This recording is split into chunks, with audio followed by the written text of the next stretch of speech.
જે રીતે ફરીથી માહિતી મળી રહી છે પ્રમાણે ભાજપ દિલ્હીમાં અરવિંદ કેજરીવાલજીને આમ આદમી પાર્ટીને હરાવી તો નથી શકતી, પરંતુ ફરીથી પ્રયાસ કર્યો છે સરકાર તોડવાનો.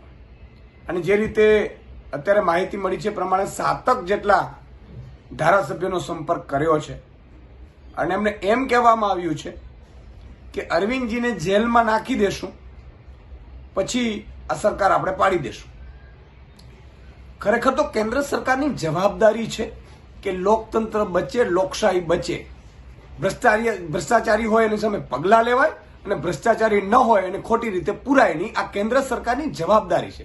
આપણે આઝાદી મળીથી શાસકનું કામ છે સત્તા કરવાનું, વિપક્ષનું કામ છે મુદ્દા ઉઠાવવાનું કે ભાઈ આ સારું છે, આ ખોટું છે. આ કામ હોય છે લોકતંત્ર બચાવવાનું. પરંતુ ભાજપ તમે જુઓ, અજીત પવાર વિરુદ્ધ ચક્કી પીસિંગ કરતા હતા. અને અજીત પવાર ભાજપ સપોર્ટેડ માત્ર ડેપ્યુટી સીએમ છે. હેમંત બિસ્વા તમે જોઈ લો, સુધેન્શુ અધિકારી જોઈ લો.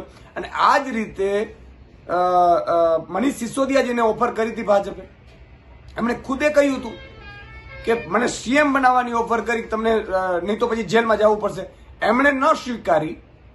આ ક્રોનોલોજી સમજજો. મનીષ સિસોદિયાજીએ ન સ્વીકારી તો 1 વર્ષથી વિધાઉટ કોઈ સબૂત જેલમાં છે.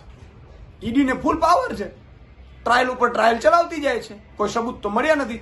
પણ એ જ ઈડીની તપાસ ચાલતી હતી અજીત પવાર જોડે, એ તપાસ બંધ થઈ ગઈ. છગન ભુજબળ જોડે તપાસ બંધ થઈ ગઈ. કેટલા બીજા એવા નેતાઓ છે. તો કહેવાનો મતલબ એ છે કે ભાજપ પોતે કેન્દ્રમાં રહીને ખરીદ ફરોખ્ત કરે છે. આ તો ખૂબ જ દુઃખદાયી ઘટના કહેવાય લોકતંત્ર માટે. અને તમામ લોકો, ઇવન ભાજપના કાર્યકર્તાઓએ પણ આ વસ્તુથી ભાજપને ચેતવવી જોઈએ કે આપણે આઝાદી એટલે નથી મળી તો પછી લોકતંત્રમાં ચૂંટણી ખતમ કરી નાખો ને, પૂરું કરી નાખો. ફરીથી કોઈ 5 ઉદ્યોગપતિને આપી, જેમ અંગ્રેજો હતા એવી રીતે આમને આપી દો અને ઉદ્યોગપતિને આપી દો સરકાર, એ ચલાવશે. ફરીથી 200 વર્ષ આપણે ફરીથી ગુલામી કરી લેશું. આ જ કરવાનું હોય તો. એટલે ખૂબ જ દુઃખદાયક ઘટના છે અને આને જેટલી વખોડવી એટલી ઓછી છે. અને તમામ ભારતના નાગરિકોએ આ ખરીદ ફરોખ્તની રાજનીતિથી જનતાને ચેતવવી જોઈએ, બચાવવી જોઈએ. જય હિન્દ, જય ભારત.